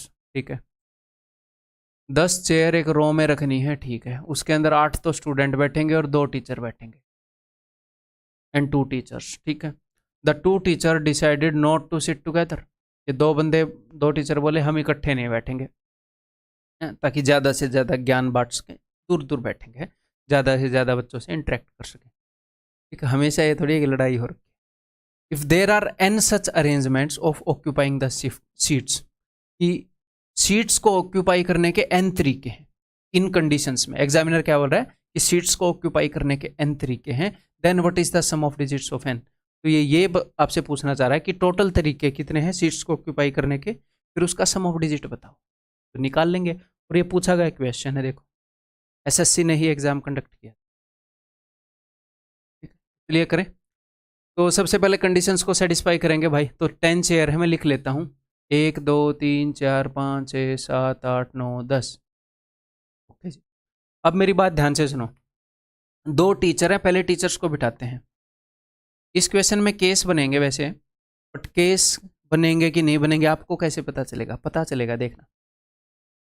तो मान लो मैं पहले, क्योंकि टीचर्स के ऊपर ही है कंडीशन, स्टूडेंट तो बेचारे कहीं पर भी बैठ जाएंगे, तो पहले वाले टीचर, मान लो मैंने टीचर को बुलाया कि भाई आओ बैठ जाओ एक जगह, तो टीचर के पास कितनी चॉइस है? आप बोलोगे सर 10। पहले वाले टीचर के पास कितनी चॉइस है? 10, है ना, क्योंकि वो किसी भी एक जगह बैठ सकता है।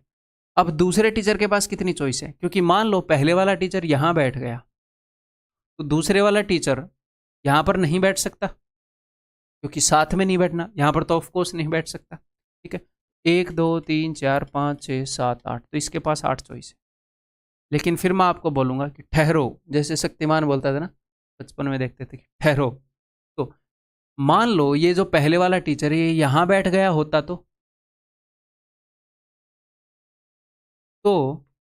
दूसरे वाला टीचर यहाँ नहीं बैठ सकता, यहाँ नहीं बैठ सकता, यहाँ नहीं बैठ सकता, तो इसके पास 1 2, तो 3 चेयर कैंसिल हो जाती है 10 में से, तो इसके पास 7 चॉइस होती। तो दूसरे टीचर की 8 चॉइस रखोगे या 7 चॉइस, कितनी रखोगे? क्योंकि पहले वाला टीचर अगर एक्सट्रीम जगह पर बैठ गया, तो एक तो दूसरा टीचर यहाँ नहीं बैठ सकता, एक साथ वाली चेयर पर नहीं बैठ सकता, तो उसके पास 2 चॉइस कम हो जाती हैं, सिर्फ 2 चॉइस कम होती हैं। अगर पहले वाला टीचर बीच में बैठ गया तो 3 चॉइस कम हो जाएंगी। तो आप क्या करोगे? तो आप केस बना लो। आप क्या करो, आप केस बना लो कि पहले वाला टीचर या तो एक्सट्रीम पर बैठा है, या फिर एक्सट्रीम पर नहीं बैठा, ये मिडल में बैठा है कहीं पर, एक्सट्रीम वाली को छोड़कर बैठा है। ठीक है, इसको ऐसे लिख लेते हैं, या तो वो एक्सट्रीम पर बैठेगा या वो एक्सट्रीम पर नहीं बैठेगा। अगर पहले वाला टीचर एक्सट्रीम्स पर बैठा है, अब मैंने क्या बोला है, वो एक्सट्रीम्स पर ही बैठा है, ये मत बोलना इसके पास 10 चॉइस है, 2 ही चॉइस है, या तो यहां बैठेगा या यहां। मैंने बोला पहले वाले टीचर को इधर आओ, सिर्फ एक्सट्रीम्स पर बैठोगे तुम, बताओ कहां बैठना है, तो उसके पास 2 ही चॉइस है, तो 2 तरीके हैं उसके बैठने। ठीक है, और मुझे एक और बात बताओ, या तो पहले वाला टीचर एक्सट्रीम पर बैठेगा या फिर वो एक्सट्रीम पर नहीं बैठेगा, या तो ऊपर वाला केस होएगा या नीचे वाला केस होएगा। तो यहां पर जो नंबर ऑफ वेज हैं और यहां पर जो नंबर ऑफ वेज है वो ऐड होंगे ना, या तो ये होगा या ये होगा। तो पहले वाले टीचर को मैंने बुलाया कि इधर आओ भाई, सिर्फ एक्सट्रीम पर बैठोगे, तो उसके पास 2 ही तरीके हैं बैठने के, तो वो बैठ गया एक्सट्रीम पर बेचारा। फिर मैंने बोला दूसरे टीचर को कि अब ये वो कहीं ना कहीं तो बैठेगा, एक तो दूसरा टीचर उसकी सीट पर नहीं बैठेगा और एक उसके साथ वाली सीट पर नहीं बैठेगा, तो उन 2 सीट के अलावा दूसरा टीचर कहीं पर भी बैठ जाएगा, चाहे ये टीचर यहाँ बैठ जाए या ये टीचर यहाँ बैठ जाए, दूसरे वाले के पास 8 ही चॉइस रहेंगी, तो दूसरे वाले टीचर के पास रहेंगी 8 चॉइस बैठने की। ठीक है जी, अब मैंने सारे बच्चों को बुलाया, अब कोई कंडीशन है नहीं, बच्चे कहीं पर बैठ जाएंगे। तो 2 सीट ऑक्यूपाई हो चुकी हैं 10 में से, 8 सीट बची हैं, 8 बच्चे बटे हैं, बच्चे बचे हैं, तो ये 8 फैक्टोरियल वेज में बैठ जाएंगे बच्चे। कितने वेज में बैठ जाएंगे? 8 फैक्टोरियल। अब दूसरे वाला केस देखते हैं, जरूरी थोड़ी है टीचर एक्सट्रीम पर बैठेगा। अब मैंने पहले टीचर को बुलाया कि भाई एक्सट्रीम पर मत बैठना, वो कुर्सियाँ गंदी हैं, मैंने ऐसे बोल दिया, फिर वो क्यों बैठेगा? ठीक है, मैंने बोला कि भाई एक्सट्रीम पर मत बैठना, तो उसके पास 8 चॉइस है, 1 2 3 4 5 6 7 8, एक्सट्रीम 2 को छोड़कर जितनी भी चॉइस है उसमें से 2 कम हो जाएंगी, तो इसके पास 8 चॉइस है, किसी भी एक पर बैठ जाएगा। अब दूसरे टीचर के पास जहां पर पहले वाला टीचर बैठा है वो और उसके आजू बाजू वाली 2 चेयर, टोटल 3 चॉइस कम हो गई, तो वो 7 चेयर पर बैठ सकता है। अब मैंने बच्चों को बुलाया, बच्चों के ऊपर कोई कंडीशन नहीं है, तो वो 8 फैक्टोरियल वेज में बैठ जाएंगे। तो टोटल कितने वेज हैं भैया? कितने वेज हैं दोस्त, जोड़ दो इनको। तो देखो 8 इंटू 8 फैक्टोरियल, 8 इंटू 8 फैक्टोरियल दोनों में है, तो मैंने 8 इंटू 8 फैक्टोरियल को ले लिया कॉमन है, गुणा में ऊपर आया 2, 8 इंटू 8 फैक्टोरियल लिया तो ऊपर 2 बच गया, नीचे 7, 2 + 7 9, तो ये आ जाएगा टोटल नंबर ऑफ वेज, ये n की वैल्यू आएगी। अब मेरे को जल्दी से उत्तर बताओ, उसने n का सम ऑफ डिजिट पूछा है, मैं चाहता हूं कि आप दिमाग दौड़ाएं, या तो आप n निकाल लो या फिर उसने क्या बोला इसका सम ऑफ डिजिट बताओ। तो भाई एक मजेदार बात है कि n जो है वो 9 से डिविजिबल है, हाँ जी, तो इसका सम ऑफ डिजिट भी 9 से डिविजिबल होगा, एक ही पॉसिबल उत्तर है, n की वैल्यू निकालने की जरूरत ही नहीं है। अगर सर ये 9 से डिविजिबल नहीं होता तो कुछ और देखते कि ये 4 से डिविजिबल है, तो कौन सा है? नहीं, सम ऑफ डिजिट तो हम नहीं देख सकते, मतलब 9 नहीं तो 3, सम ऑफ डिजिट में तो 9 और 3 का डिविजिबिलिटी रूल ही चलेगा, नहीं तो फिर हमें निकालना ही पड़ेगा। 8 फैक्टोरियल होता है 40,320 और इंटू 9 इंटू 8 करोगे। ठीक है भाई, are we clear? In how many ways can we make a garland from 5 different flowers? 5 अलग अलग फूलों से गार्लैंड कितने वेज में बनाते हैं? तो अगर आप गार्लैंड बनाएंगे तो आप फूलों को एक सर्कुलर अरेंजमेंट देंगे? आप बोलेंगे जी हाँ। तो हो सकता है आपका दिल करे कि सर 5 फूल हैं, अगर 5 चीज़ों को एक सर्कल में अरेंज करना हो तो 5 - 1 फैक्टोरियल यानी कि 4 फैक्टोरियल यानी कि 24 उत्तर हो जाएगा। बट ये गलत है। क्यों गलत है मैं आपको बताता हूँ। देखो, लोगों को सर्कुलर अरेंजमेंट में बिठाने में और गार्लैंड बनाने में एक फ़र्क है। क्या? कि गार्लैंड जो है, मान लो 5 फूल आपके पास ये वाले हैं, एक तो ऐसे ट्रायंगल वाला है? किसी मैथमेटिशियन ने बगीचा लगाया है तो उसने ऐसे ऐसे फूल उगा रखे, फूलों को हम या फिर से एफ से ही डिनोट कर लेते हैं, 1 2 3 4 5, flower 1, flower 2, flower 3, flower 4, flower 5। ठीक, आपने ऐसे एक बना दिया, मान लो ये एक बना रखा है गार्लैंड। ठीक है, अब मैंने क्या किया, गार्लैंड मैंने ऐसे पकड़ रखा है, क्या मैं गार्लैंड को ऐसे स्विच कर सकता हूँ? भाई ऐसे माला पहनानी है किसी के गले में या फिर ऐसे स्विच करके फिर पहना लो, गार्लैंड यानी कि फूलों का हार, उसको तो बदल ही सकते हैं। अगर मैं इसको ऐसे मैंने पकड़ रखा, अगर मैं इसको ऐसे बदल लूँ तो क्या हो जाएगा देखना, F1 तो यहीं रहेगा, ये F2 इधर आ जाएगा, F5 इधर चला जाएगा, ये F3 इधर आ जाएगा, F4 उधर चला जाएगा। अब ये मत बोलना ये F4 ऐसे उल्टा दिखेगा, सिर्फ फूल की बात हो रही है। मान लो ऐसे यहाँ गुलाब है, यहाँ गेंदा है, यहाँ चमेली है, यहाँ गेंदा है, यहाँ चमेली है, तो गेंदा चमेली, जब मैं इसे घुमाऊंगा तो उधर चमेली गेंदा। तो जो एक अरेंजमेंट है ना गार्लैंड की, जो एक अरेंजमेंट है वो दो अरेंजमेंट का काम कर देती है। एक तरीके से अरेंज करोगे तो आप ऐसे देखोगे तो एक अरेंजमेंट है, वैसे देखोगे तो एक और अरेंजमेंट है। एक अरेंजमेंट दो अरेंजमेंट का काम कर देती है। हमें सिर्फ आधी अरेंजमेंट चाहिए, हमें सारी अरेंजमेंट्स मिल जाएंगी। ठीक है, तो यहां पर क्या करोगे, अगर आपको n फ्लावर्स, ये सिंपली मैं आपको फॉर्मूला प्रूव करके बता रहा हूं, डायरेक्टली इसको याद ही करना है, और होगा कैसे वो मैंने आपको बता दिया है। n फ्लावर्स से एक गार्लैंड बनाना है, n-1 फैक्टोरियल, क्यों? क्योंकि गार्लैंड सर्कुलर वे में बनता है, बटे में 2, क्योंकि गार्लैंड को ऐसे पलट सकते हो। लोगों को ऐसे आपने बैठा दिया किसी टेबल पर, ये टेबल है, इसके ऊपर लोगों को आपने बैठा दिया, अब लोगों को तो नहीं पलट सकते हम, ऐसे औंधे हमारे लोग सिर के तरफ, ये देखो ये एक और अरेंजमेंट है। लोगों में और गार्लैंड में ये फर्क है। तो ये आपका फॉर्मूला है। तो 5 डिफरेंट फूल हैं, तो 5-1 4 फैक्टोरियल बटे 2, 24 बटे 2, 12 इंच दिया। अगर वो इस क्वेश्चन को पूछे तो डायरेक्ट। ठीक है भाई, बढ़िया इमेजिन हो रहा है। नेक्स्ट, अब मैं आपको कुछ मिसलेनियस पॉइंट्स बताने वाला हूं। देखो, the maximum number of lines that can be drawn using n non-collinear points is NC2। Non collinear का मतलब, हाँ हिंदी वालों के लिए बताऊं, n गैर समरेखीय बिंदुओं से अधिकतम NC2 रेखाएं बनाई जा सकती हैं। इसका मतलब क्या है मैं ये बताता हूं। देखो,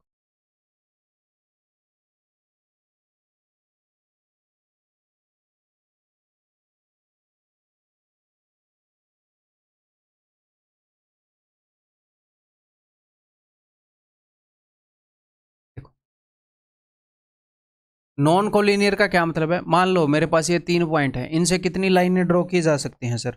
इनसे लाइनें ड्रॉ की जा सकती हैं 1 2 3, 3 लाइनें ड्रॉ की जा सकती हैं।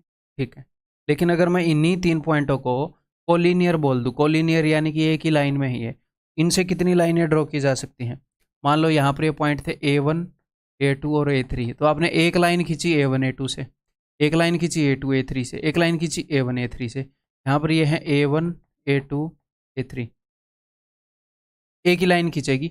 A1 A2 से जो लाइन है और जो A2 A3 से लाइन है वो सेम ही है, क्यों? क्योंकि ये कोलिनियर है। ये वाली लाइन है, इसको मैं कहीं तक भी एक्सटेंड कर सकता हूँ ना ऐसे, इनको भले ही एक्सटेंड कर लो, ये 3 ही रहेंगी। देखो, तो जब पॉइंट्स कोलिनियर होते हैं तो उनसे एक ही लाइन खींच सकते हैं। ठीक है, जब पॉइंट नॉन कोलिनियर होते हैं तो क्या होता है, तो ये होता है, ये 3 पॉइंट है, इनमें से किन्हीं भी 2 को छांट लो, लाइन खिंच जाएगी। किन्हीं भी 2 को छांट लो, अगर आपके पास 10 पॉइंट है, किन्हीं भी 2 को छांट लो, लाइन खिंच जाएगी।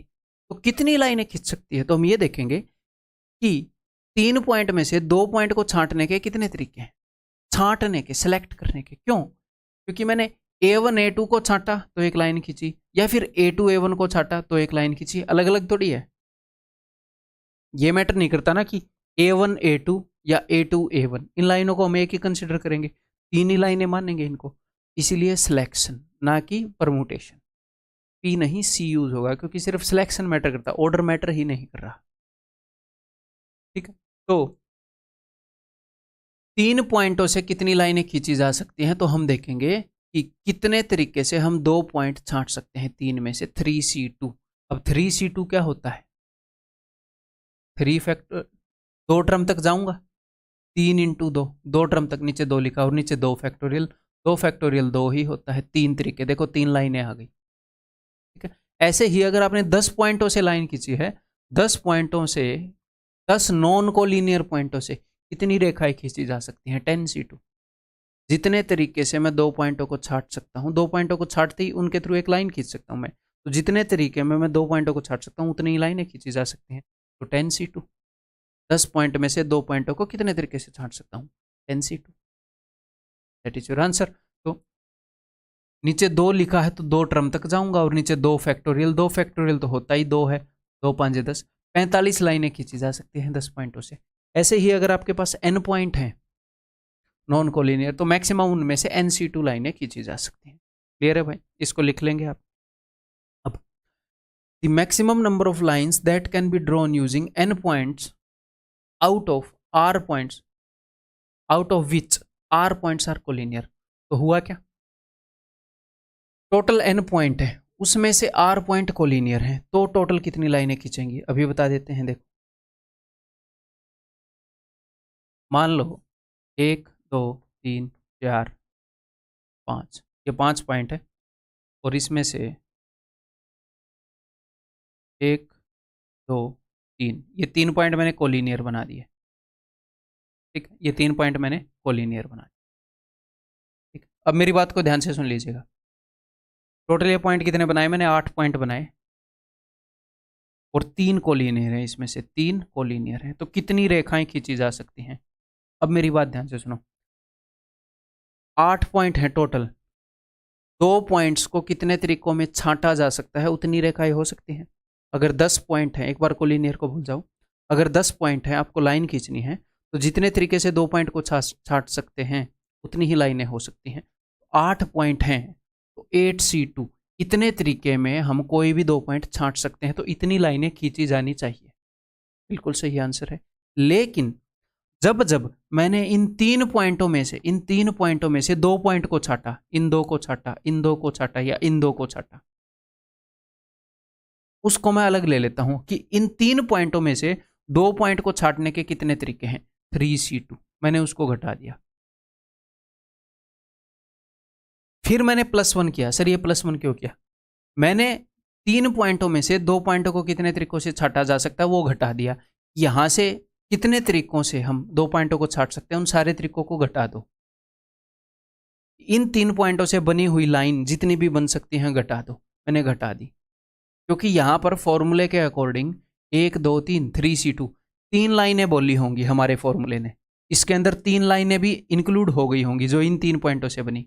8c2 का मतलब है कि कोई भी 2 पॉइंट, तो इन तीनों में से ये 2 पॉइंट छटे वो भी काउंट हो गई, ये 2 पॉइंट छटे वो भी काउंट हो गई, ये 2 पॉइंट छटे वो भी काउंट होगी। तो मैंने इन 3 पॉइंटों से जितनी भी लाइनें बन सकती है सारी काट दी।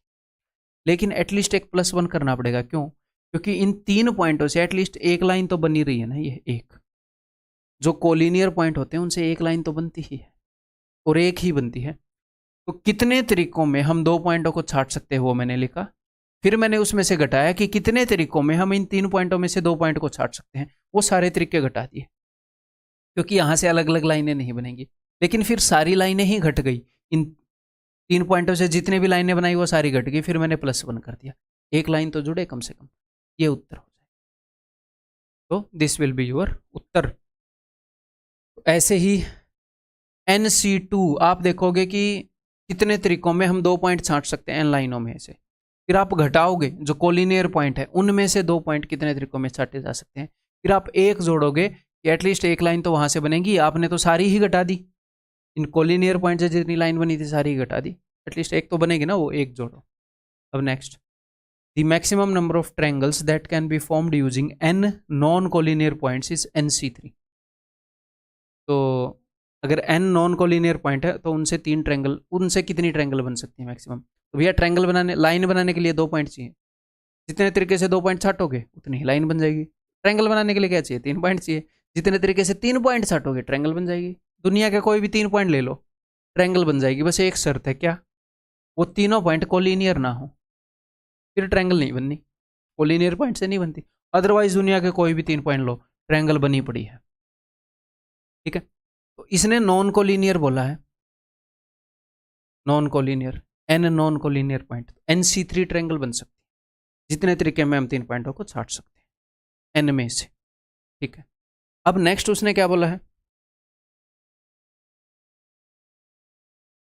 नेक्स्ट उसने बोला है the maximum number of triangles that can be formed using n points out of which r points are collinear, r points collinear हैं। तो मैं सबसे पहले देखूंगा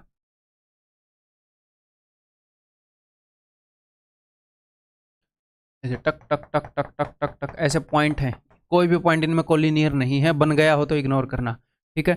और मान लो इधर मैंने सारे कोलिनियर पॉइंट लिख दिए, जो नॉन कोलिनियर थे वो यहाँ रख दिए और यहाँ कोलिनियर पॉइंट रख दिए। तो 3 पॉइंटों को जितने तरीकों से आप छांट सकते हो उतनी ट्रायंगल बनेगी, भले ही आप ऐसे छांट लो,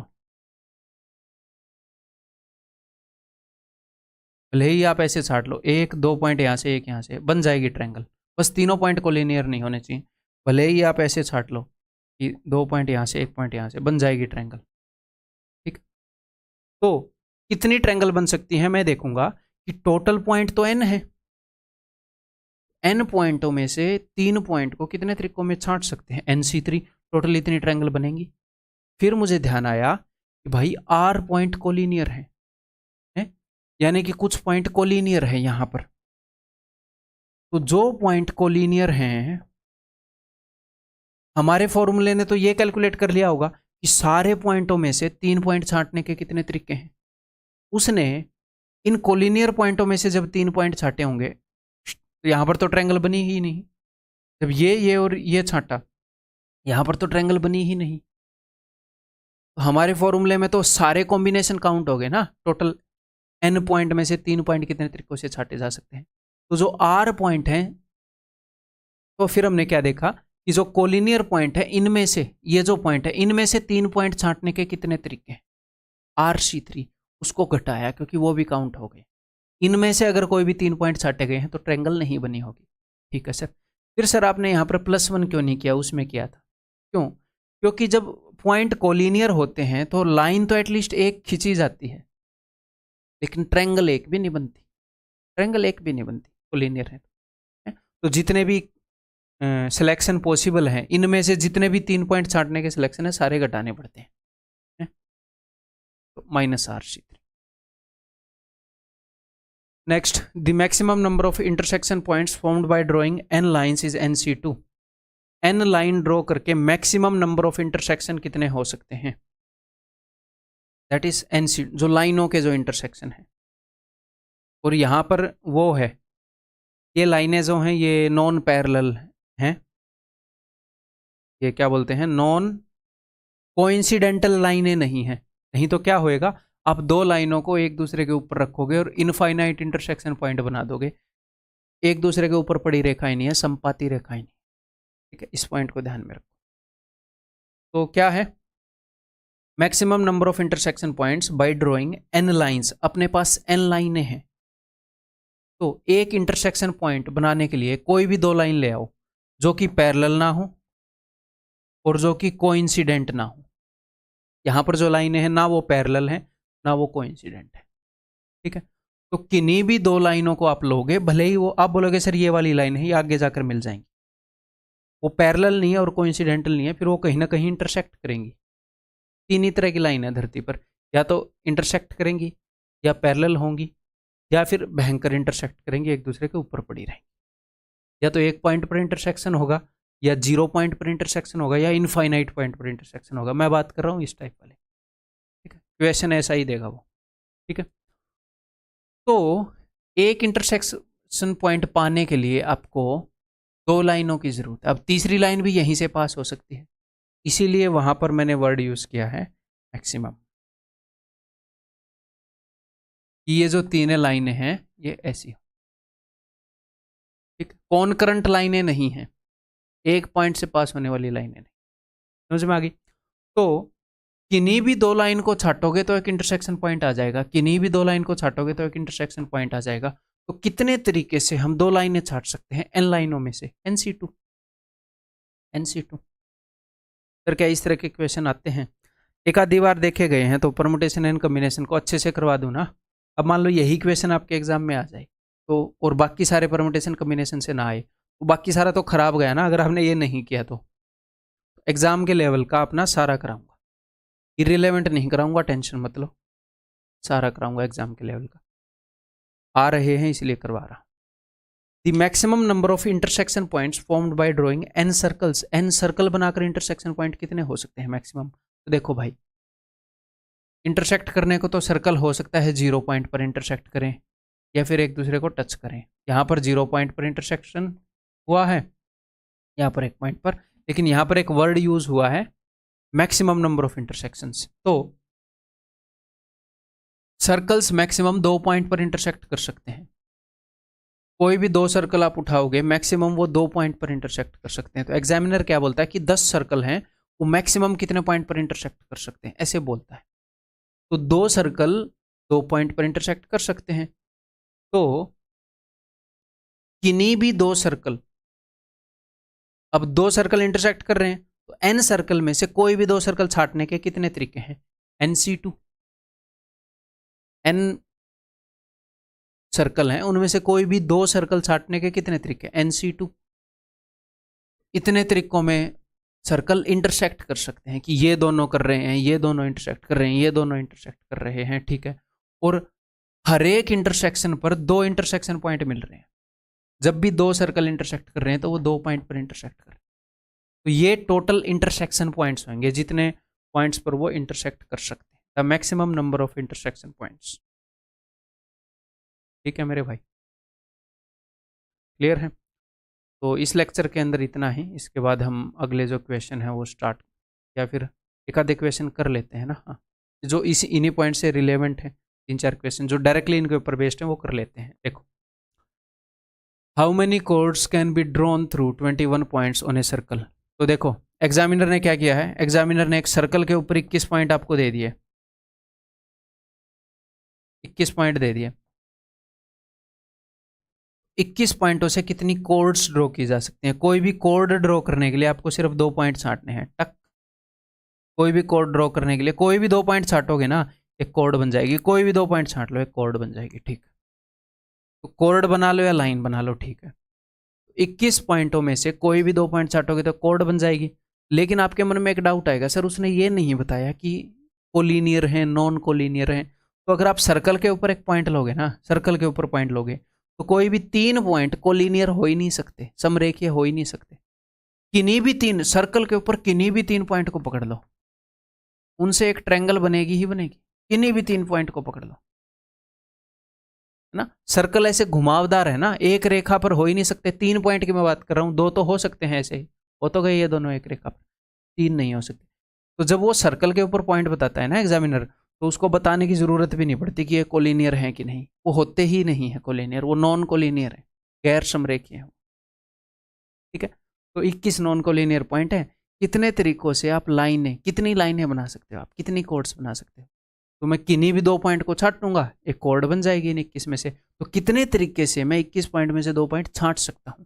सर 21C2। नीचे 2 लिखा है तो 2 टर्म तक जाऊंगा और बटे में 2 फैक्टोरियल, 210 इज द आंसर। ठीक, क्लियर है? Next, ABCD is a square. Okay, ये सी सेट में आया 2023 में। अब ये मत बोलना अरे IAS का क्वेश्चन करवा डाला रे बहुत सारे ऐसे क्वेश्चन है जो नहीं करवाऊंगा सी सेट के, ऑफकोर्स, क्योंकि वो इरिलेवेंट है। हाँ, जो रिलेवेंट है वो मैं करवा दूंगा। जैसे इरिलेवेंट है, देखो आप, ये अपने SSC में भी आए हैं ऐसे question. ABCD is a square, ABCD एक स्क्वायर है।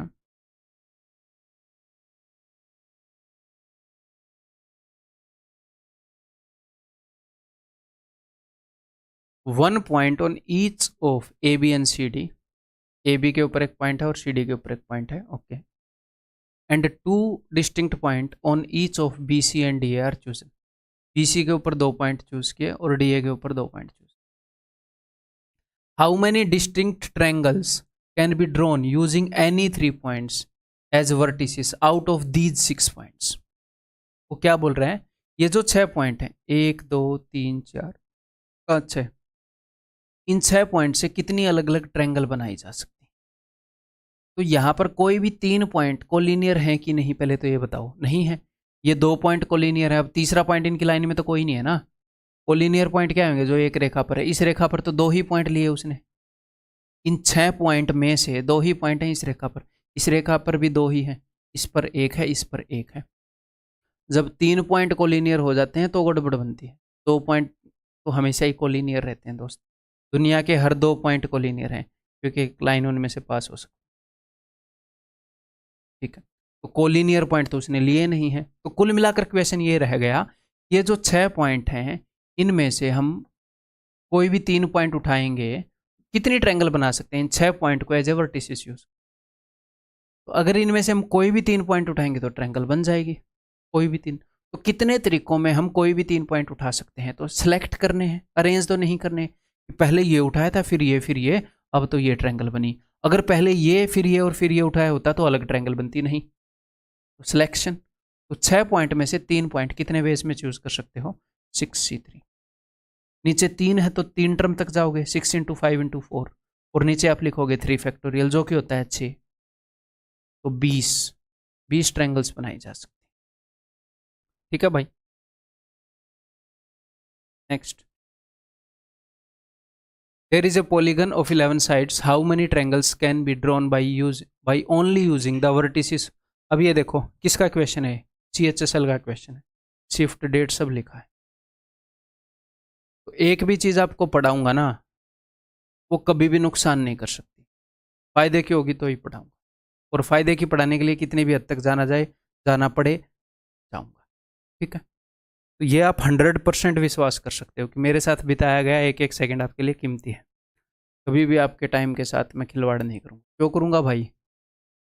ईमानदारी से काम करके सारा काम बढ़िया चल रहा है, क्यों करनी है बेईमानी?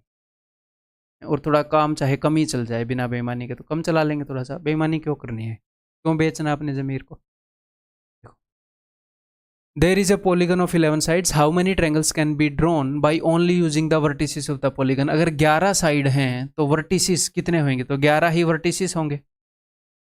और बिकॉज उसने पॉलीगन ड्रॉ कर रखा है ऐसे, तो पॉलीगन के कोई भी 3 पॉइंट जो हैं वो कोलिनियर नहीं होते। सर क्यों नहीं होते? क्योंकि अगर ये 3 पॉइंट कोलिनियर हो गए तो देखो, मान लो ये और तो ये एक ही लाइन ना बन जाएगी, एक ही लाइन बन जाएगी। फिर ये 6 साइडों का कहाँ रहेगा? ये वाला पॉइंट यहाँ होता तो आप बोलते 1 side, 2 side, 3 side, 4 side, 5 side. अगर 11 साइड हैं तो 11 पॉइंट हैं जो कि नॉन कोलिनियर है, ठीक है दोस्त।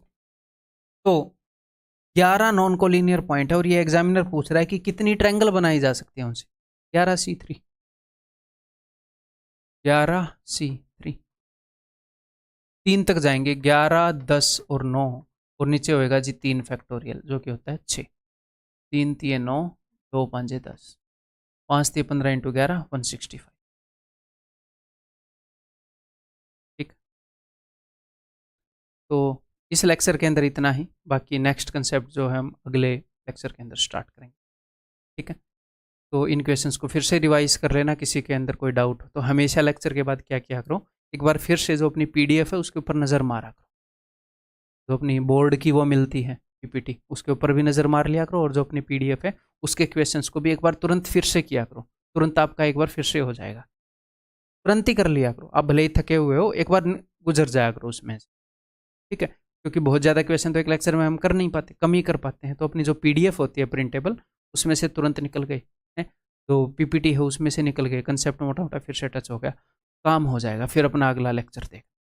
क्लियर है मेरे भाई?